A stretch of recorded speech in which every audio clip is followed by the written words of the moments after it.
Hello. Thank you for watching this video. This is my five predictions for the year 2025. A little bit late with this one, but I wanted to get my facts right, or at least my thoughts and feelings, my instincts.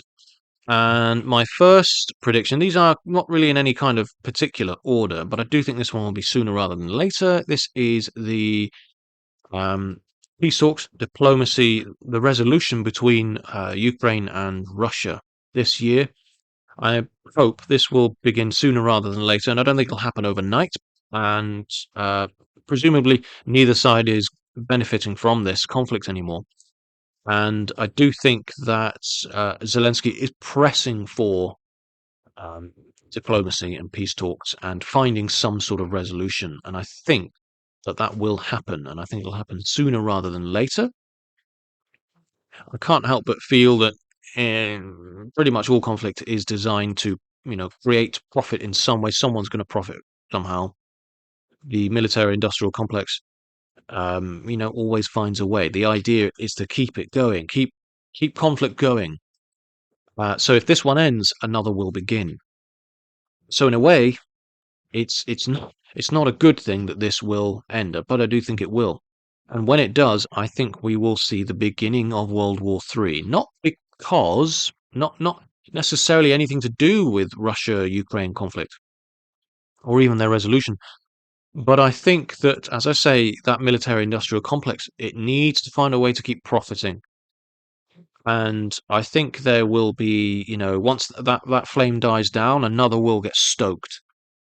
And for me, there has always been a brewing uh, tension underlying that's not really ever been addressed. I think there will be conflict that arises this year, and I think it will arise in Europe, and I think it will snowball out of control, and I think it will be as a result of religious tension, Christian and Muslim. I think that's going to happen, and I think it's probably going to begin in Rome. I don't know. Am I even pointing in the right place? Probably not. Um, Ultimately, those who create munitions and bombs need to make a profit, so they will likely pay some people to pay someone else to stoke some flames somewhere or other. And I think that is going to happen. I think there will be a conflict that begins. I don't think it's going to be a conflict that is, bang World War III overnight. I think it's going to snowball. I think this year is when it's going to happen, and I think there will be some mass migration. There will be, and actually, Baba Vanga predicted that Europe would be sparsely populated this year. That was her prediction for 2025, and it coincides with this. So I think there'll be a mass migration of people. And obviously, that has other very dramatic knock-on effects. This war, World War III, I don't believe will be fought with nuclear bombs. Everyone thinks instantly nuclear warfare when they think World War III. This will be an ongoing conflict that I believe the whole of Europe will get involved with, um, and other major powers as well. And I think Europe will be that kind of the no man's land. I think it will get leveled, and I think this conflict will last for 13 years. That's my prediction. This mass migration that occurs will unfortunately bring about disease. Dysentery, cholera might well rise again. There will be vast a vastness of spreading of bacteria because there won't be the necessary sanitation, and with these constant need for migrations of people, refugees even, there will be some sort of disease, plague-like disease that is contracted, person to person, flies, rats, whatever. It's going to happen, and it might well actually take out. That's not a nice way of putting it, isn't it? It might well take the lives of more than the war itself that begins. As I said, I don't think that war will be, the effects of it are going to be gradual. It's going to snowball.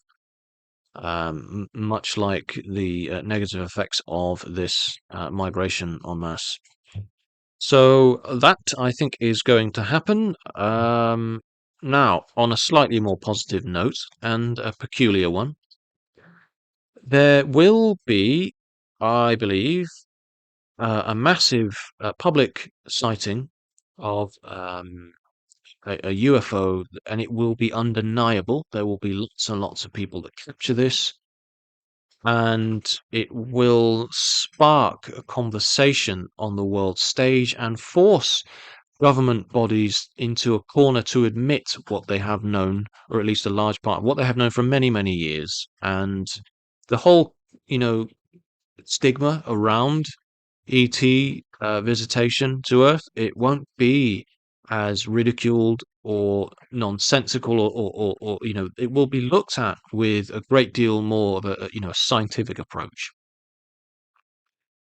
And I think it's a real step in the right direction, because science should be constantly looking to question. If we don't understand something, then we're not questioning it enough. Even Einstein said this. It's kind of just basic. We shouldn't really need to be told, um, you know, to strive to, continue learning. It should just be actually just basic scientific principle that everybody should be taught.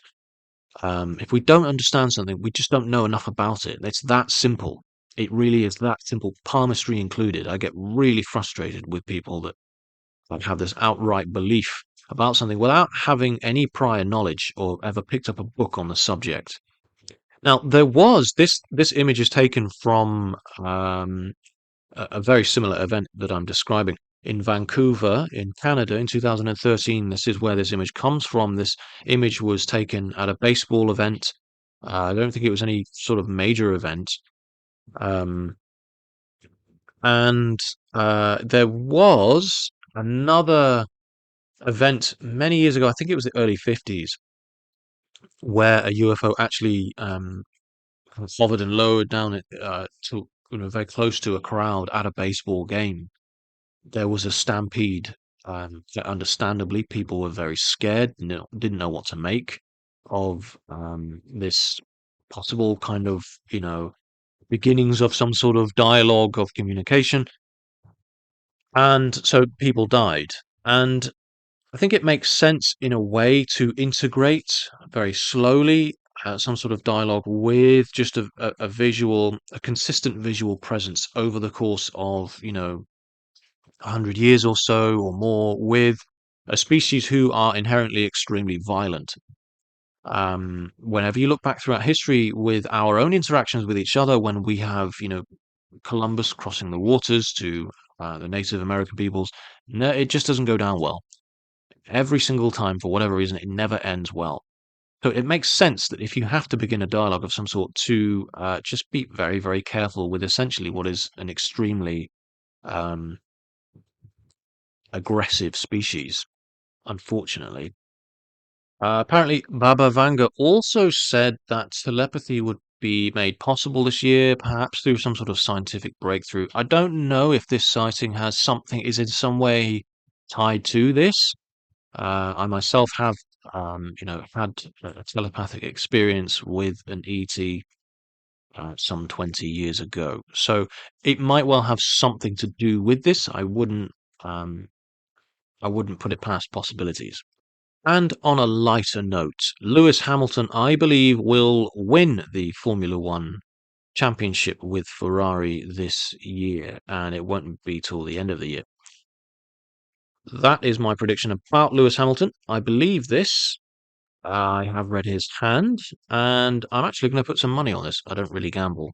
I don't gamble, but I will be doing it this time. And I hope I'm right about this one, because I will be putting some money down.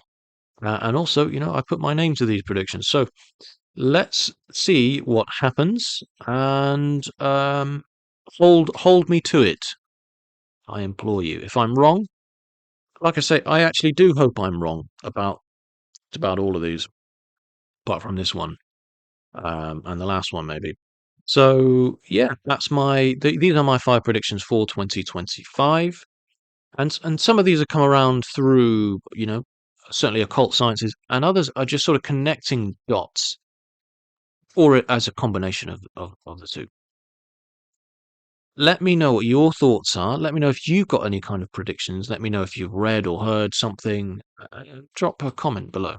Thanks for watching, and please do subscribe.